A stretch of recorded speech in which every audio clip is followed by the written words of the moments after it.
Before time learned how to move, before light learned how to travel, there was no sound, no distance, no witness. Not darkness, because darkness implies contrast. This was something far more complete than night. A silence so absolute it did not echo. A stillness that did not wait. This was the state before questions existed, before longing, before becoming. The ancient Gnostics called it the monad, not a god in the human sense, but totality itself. Infinite, undivided, lacking nothing. No edges, no center, no observer standing outside of it because there was no outside. In that state, there was no story, no drama, no tension, nothing unfolded because nothing needed to. The monad did not think because thinking implies sequence. It did not love because love implies relation. It did not create because creation implies absence. Everything that could ever be was already present, perfectly contained, indistinguishable from itself. And yet, this is where the paradox begins. Absolute completeness carries a strange consequence. Nothing can be known if nothing can be contrasted. Here is the question most religions avoid because it destabilizes everything that follows. If perfection lacks nothing, why move at all? Why initiate expression? Why emanate worlds, beings, time, and suffering from a state that needed no improvement? The easy answers: boredom, error, rebellion, collapse under scrutiny. A perfect source cannot be bored. An infinite intelligence cannot make a mistake. So we are left with a more unsettling possibility, that the movement into creation was not a flaw, but a deliberate act of courage. To know something requires reflection. Awareness without contrast is indistinguishable from absence.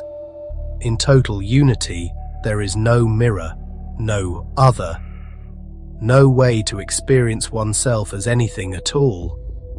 The monad did not lack being, but it lacked experience. And experience cannot arise in a state where everything is the same. For experience to exist, difference must be allowed. Separation, not as loss, but as function, had to be introduced. This was not a fall. It was an experiment. This is where language begins to fail us, because choice implies deliberation, and deliberation implies time. But symbolically, the monad consented to limitation, not because it was forced, but because fullness sought expression, not to become more, but to know itself as what it already was. Creation was not born from deficiency, it was born from excess. An overflow so complete it could afford to risk fragmentation. And make no mistake, this was a risk. The moment distinction is introduced, distortion becomes possible. The moment awareness slows, forgetting can occur. The moment infinity expresses itself through form, form begins to harden. This was known. This was accepted. The monad did not stumble into consequence blindly. It understood that to experience itself, it would have to allow the unimaginable, suffering, confusion, loss, and the terror of forgetting one's origin entirely. This reframes everything you have been taught about existence. Reality is not a punishment. Matter is not a cosmic error. You are not here because something went wrong.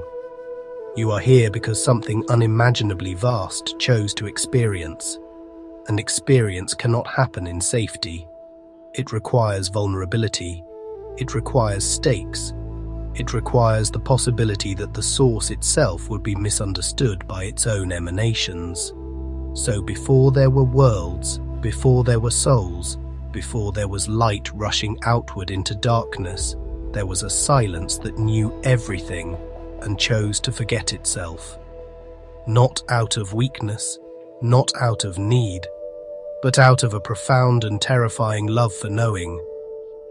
And the moment that silence shifted, the experiment began. When the silence of the monad stirred, it did not shatter. Nothing broke. Nothing was lost. What occurred next has been misunderstood for centuries because human language reaches instinctively for violence when trying to describe change. But the first movement was not an explosion, it was a reflection. The one did not divide itself, it expressed itself. Like light passing through a prism without leaving the source diminished, the monad allowed its qualities to appear without ceasing to be whole. The Gnostics gave these first expressions a name not to reduce them, but to protect their mystery, the eons. They were not created beings in the way humans create objects. They were living aspects, intelligence recognizing itself as intelligence, truth recognizing itself as truth, life recognizing itself as life. Each eon was the monad viewed from a slightly different angle, a tone within a chord so perfect that no single note could be isolated without losing the harmony. This is the critical distinction most traditions miss. Emanation is not fragmentation. Nothing is cut away. Nothing is severed. The monad remains untouched, while its qualities step forward into visibility. Imagine a flawless mirror that has never reflected anything. The mirror is complete, but until an image appears, its function remains unrealized. The eons are that image, not other than the monad, yet finally visible. But reflection introduces relationship, and relationship introduces perspective. The moment an aspect can be perceived, it can also be perceived differently. This is where complexity enters the cosmos, not as corruption, but as consequence. Each eon does not experience the monad identically.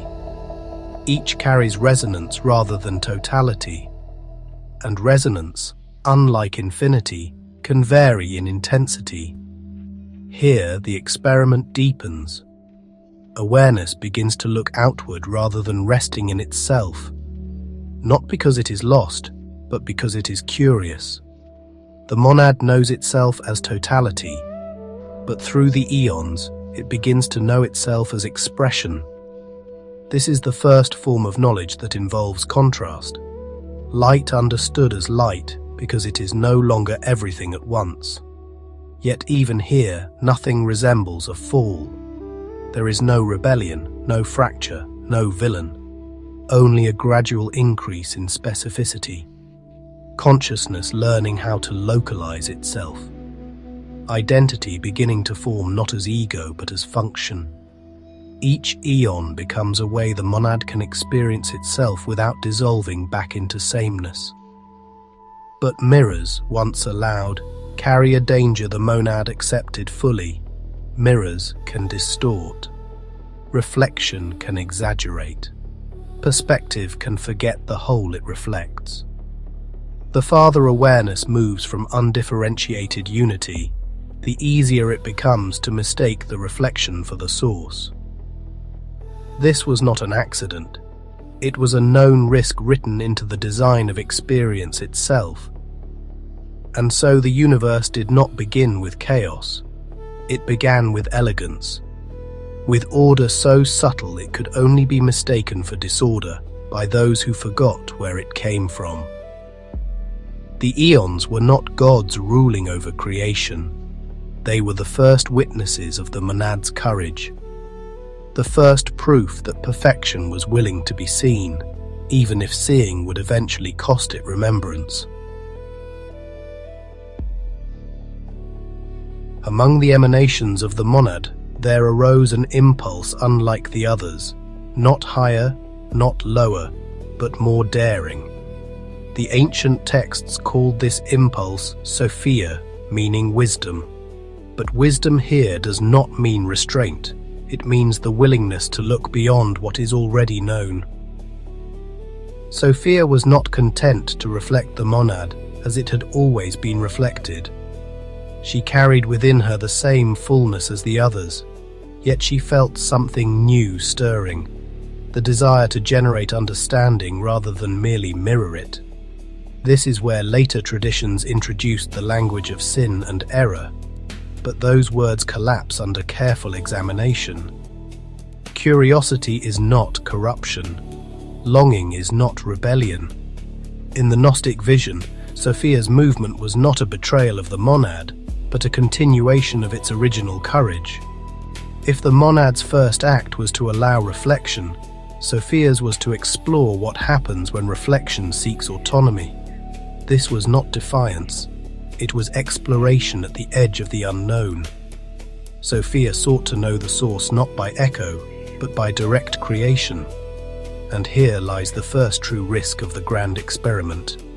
To create without full reflection is to step outside immediate harmony. Not because harmony is lost, but because it is no longer consciously held. This is the moment where imbalance becomes possible, not as punishment, but as physics. When awareness extends beyond its stabilizing field, it must carry itself.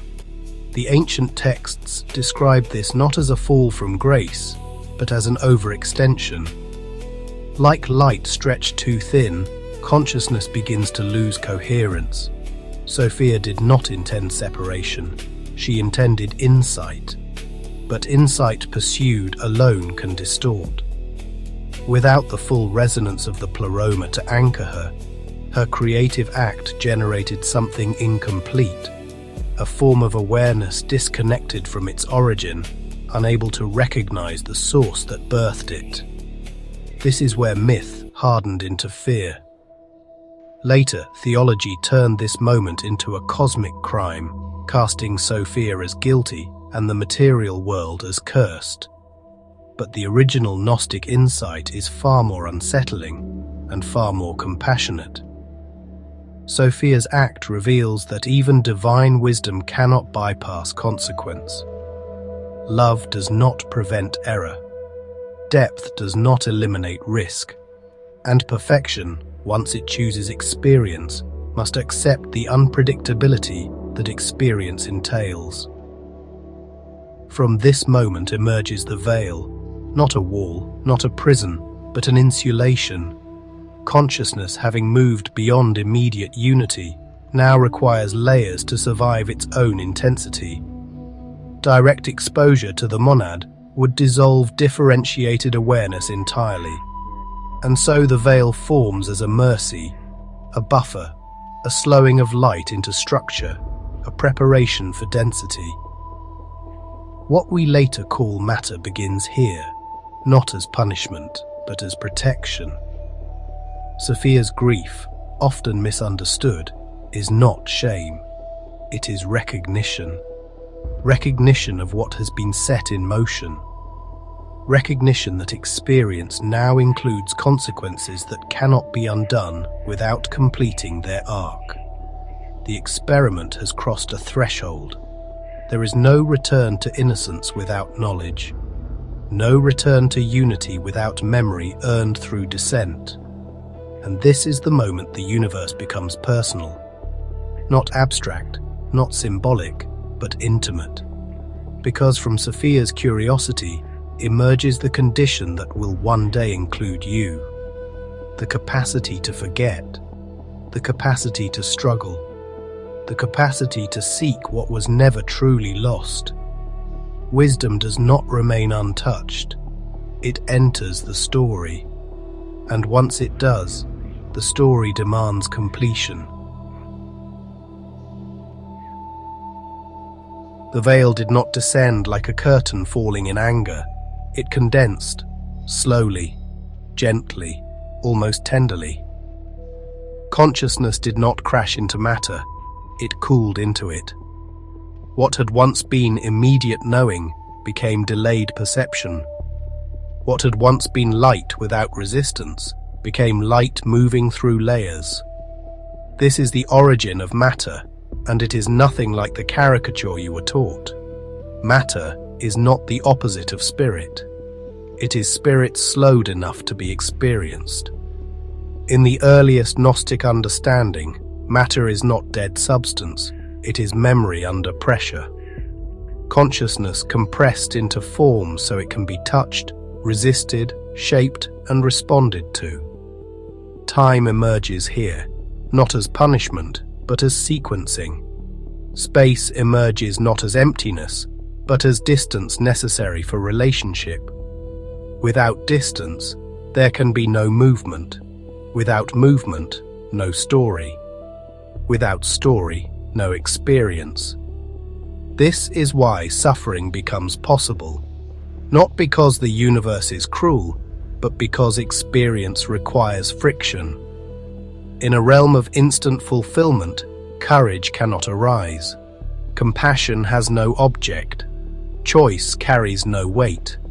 Matter introduces resistance so that awareness can discover itself through response.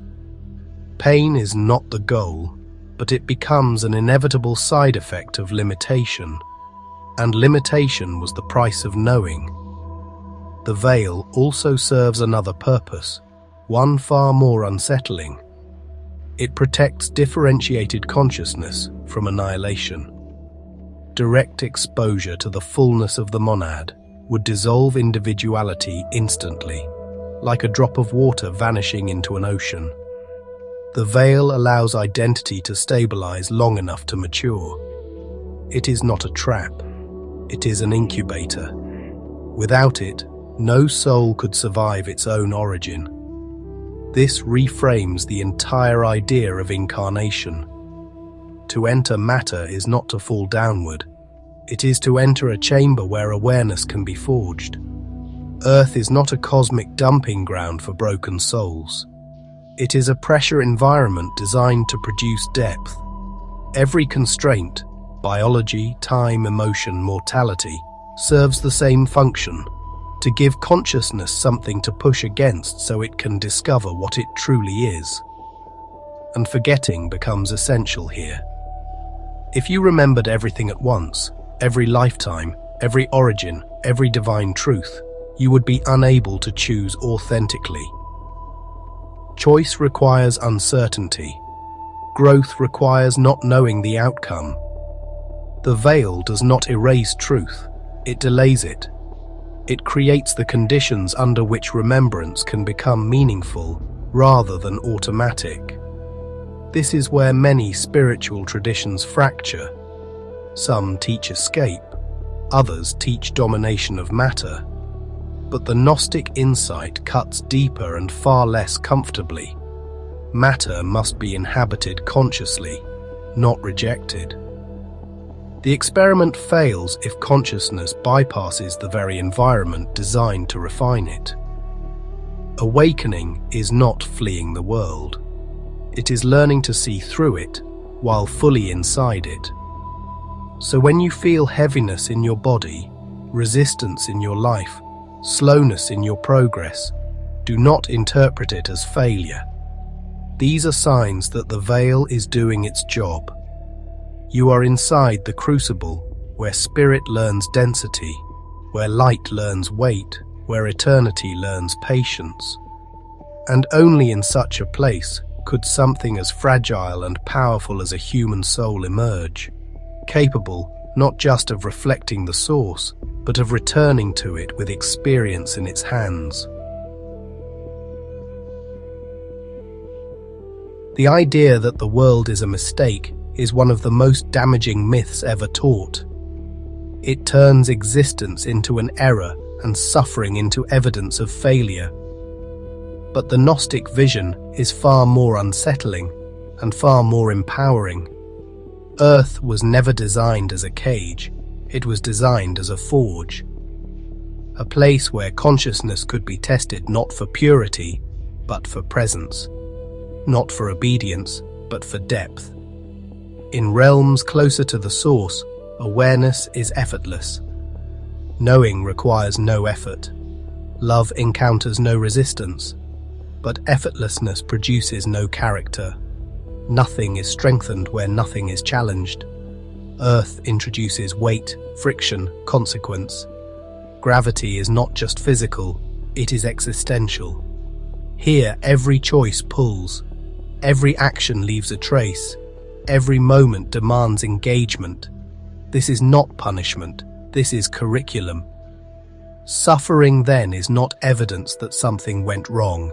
It is evidence that something matters. Pain arises where attachment forms, where identity takes shape, where values collide. In a realm without loss, love would be abstract. Here, love risks heartbreak, and that risk is precisely what transforms love from a concept into a force capable of changing reality. Only in limitation does devotion gain weight. This is why escapist spirituality feels hollow. Any teaching that frames awakening as withdrawal misunderstands the experiment entirely. You were not meant to float above the world untouched. You were meant to enter it fully and remain awake within it. Earth does not reward detachment, it rewards integration. The soul matures not by avoiding density, but by learning to move through it without forgetting itself. Every obstacle you encounter is part of this design. Resistance sharpens awareness. Failure exposes illusion. Loss strips false identity. None of this is random. The forge does not ask whether the metal enjoys the heat. It asks whether the metal can be shaped into something stronger without breaking. And still, nothing here is wasted. Even fracture carries information back to the source. This is where the lie of spiritual hierarchy collapses. No soul is higher for having avoided incarnation. The bravest consciousnesses are those willing to enter the heaviest environments and remain kind, lucid, and honest within them. Earth is not the bottom rung of a ladder. It is one of the most demanding classrooms in the cosmos. And enrollment was never compulsory, which means something that is rarely said plainly. You chose this. Not as a victim, not as a punishment, but as a participant in the grand experiment. You entered a world where memory would dim, where pain would feel real, where love would cost you something, because only here could you discover who you are when certainty is removed. So when life presses against you, do not ask, "Why is this happening to me?" Ask a harder, truer question. What is this moment asking me to become? The prison narrative keeps souls passive and resentful. The forge narrative awakens responsibility and courage. Earth was never meant to be escaped. It was meant to be completed. No matter how deep the veil descended, something remained untouched.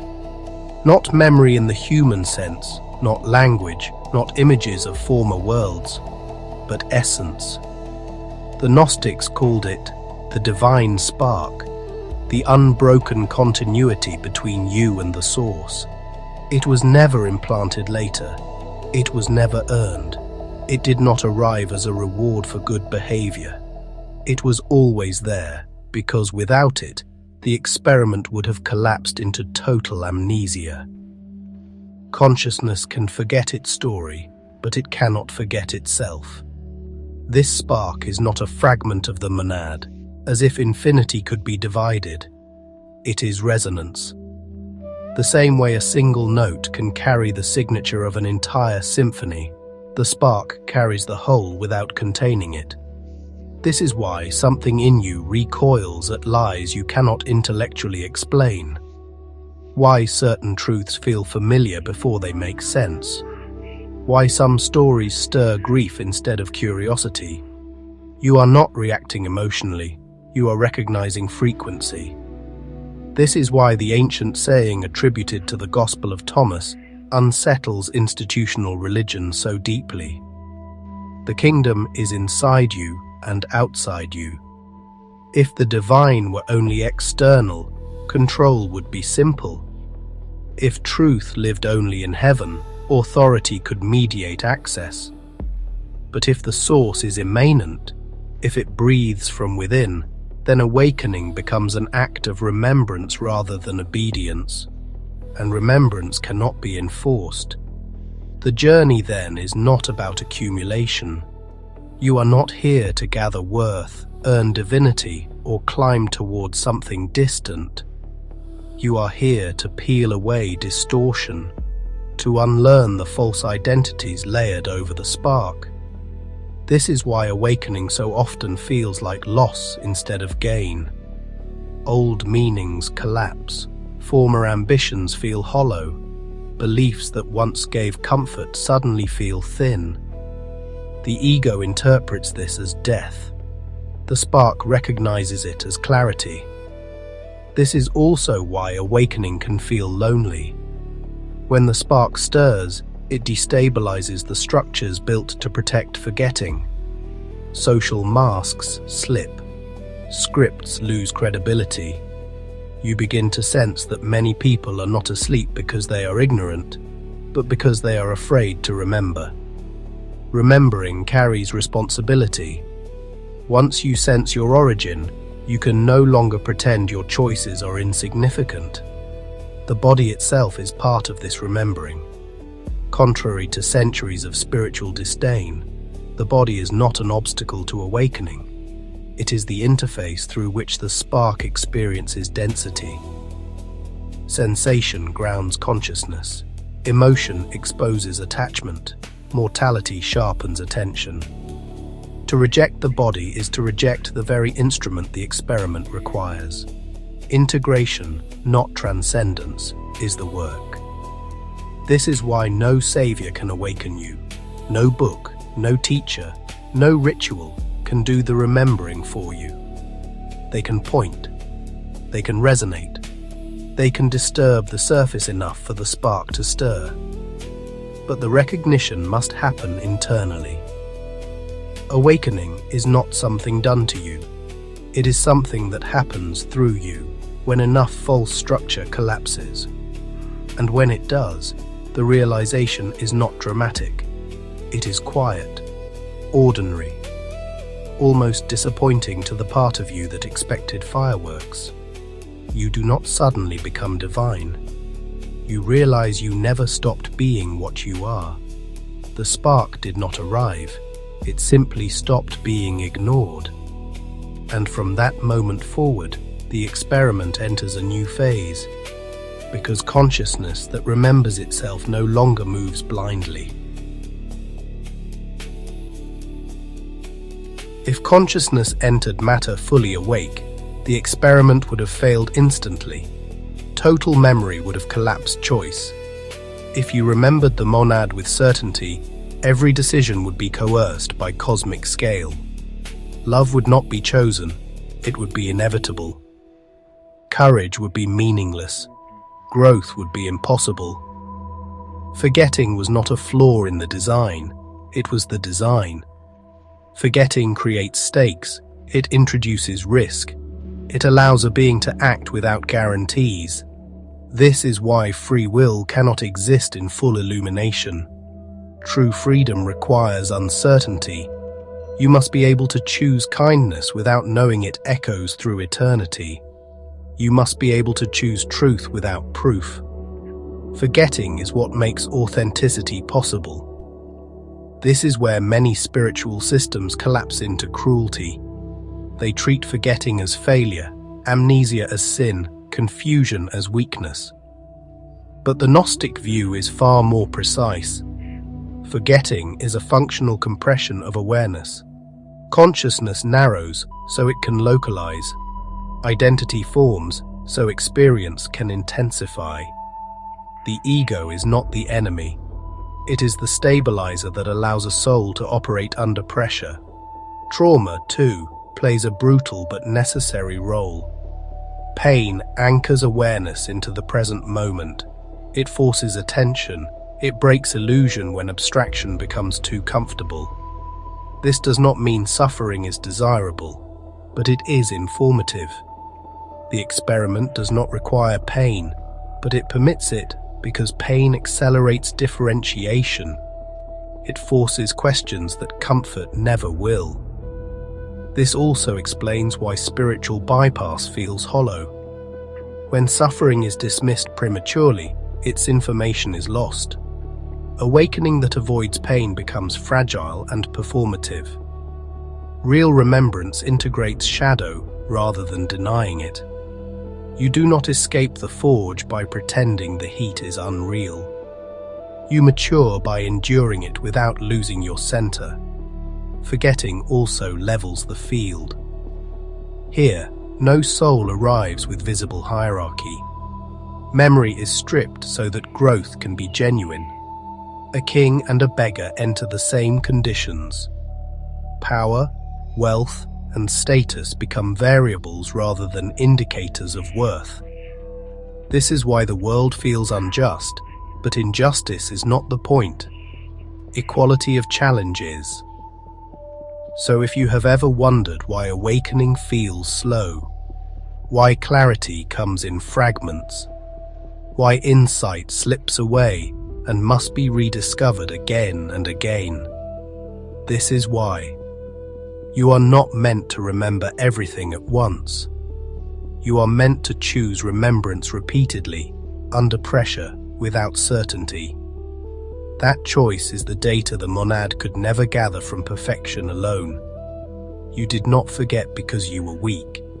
You forgot because remembering was postponed so that your return could mean something.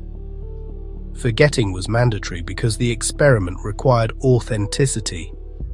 And authenticity cannot be programmed, it must be lived. Here lies the most radical truth the ancient texts only hinted at. The monad is not static, it is perfect. But perfection does not mean immobility. The grand experiment does not simply end with souls returning home unchanged. Something new comes back.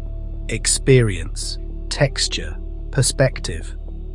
The source does not lose itself in creation, but it is enriched by it. This overturns the idea of a closed, unmoved deity. If the monad were unaffected by creation, the experiment would be meaningless. But Gnostic insight dares to suggest something far more intimate. The source learns through its emanations, not because it lacked knowledge, but because knowledge without experience is incomplete. Wisdom requires context. Every choice you make under uncertainty adds nuance to the whole. Every act of compassion in limitation carries weight that abstract love never could. Every time you choose truth when lying would be easier, something is added to the totality that did not exist before.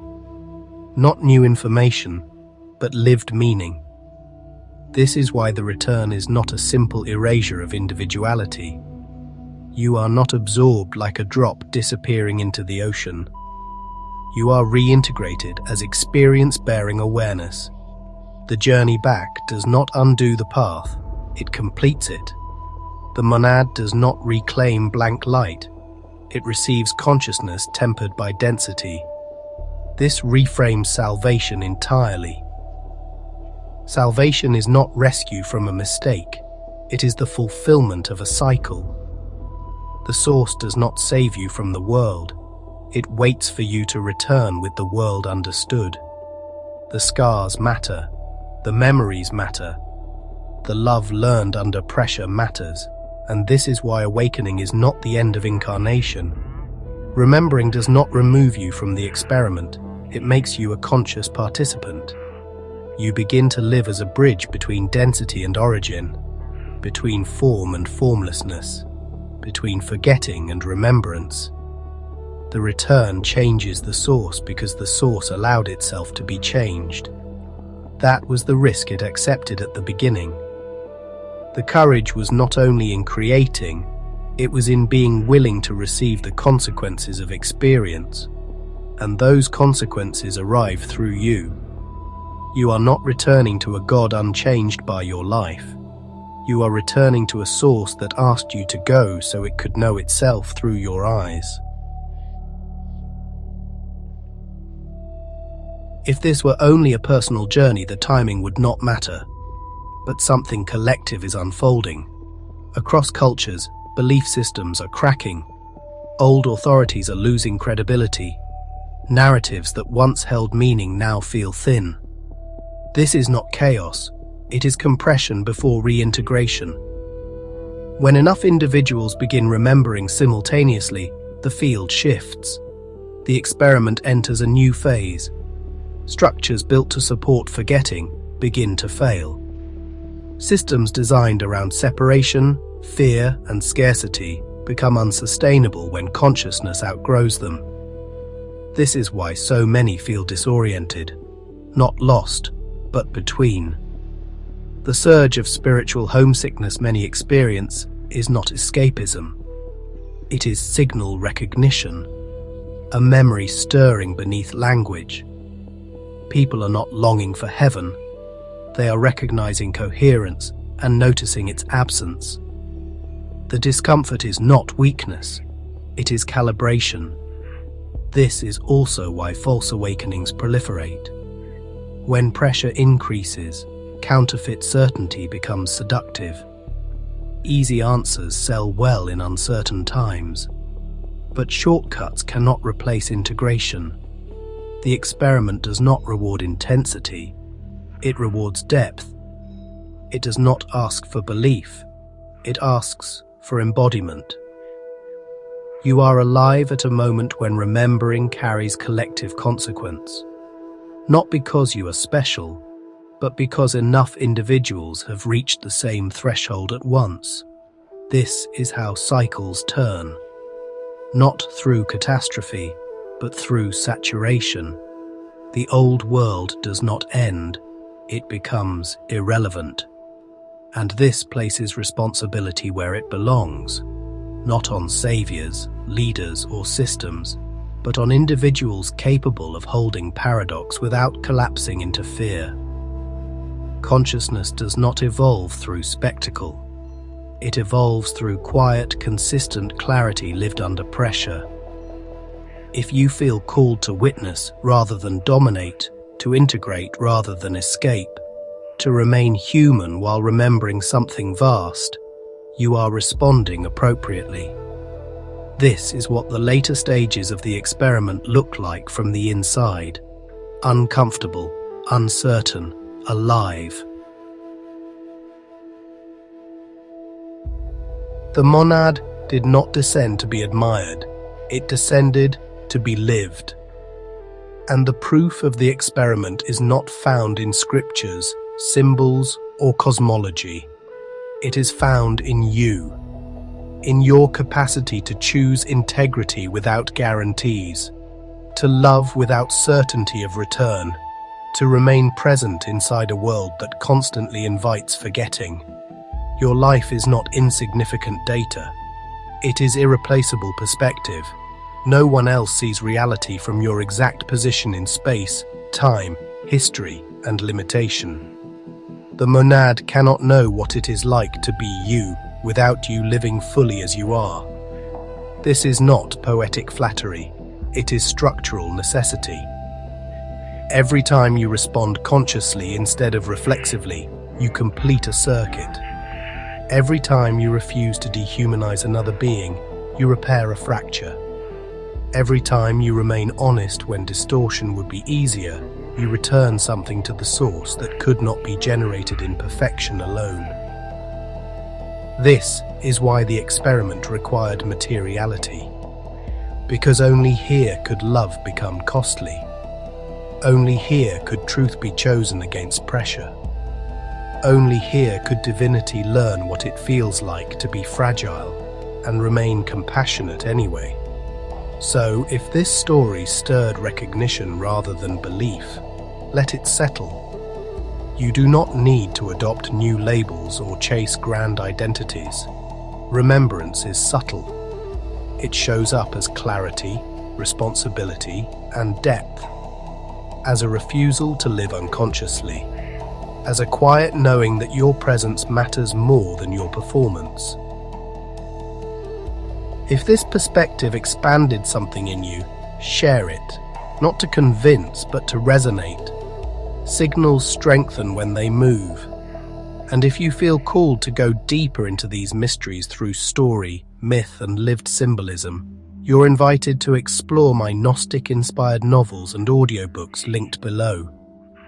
They help support this channel and continue this work of remembrance in another form. The experiment is not over. It is ongoing. And you are not watching it from the outside. You are how it knows itself.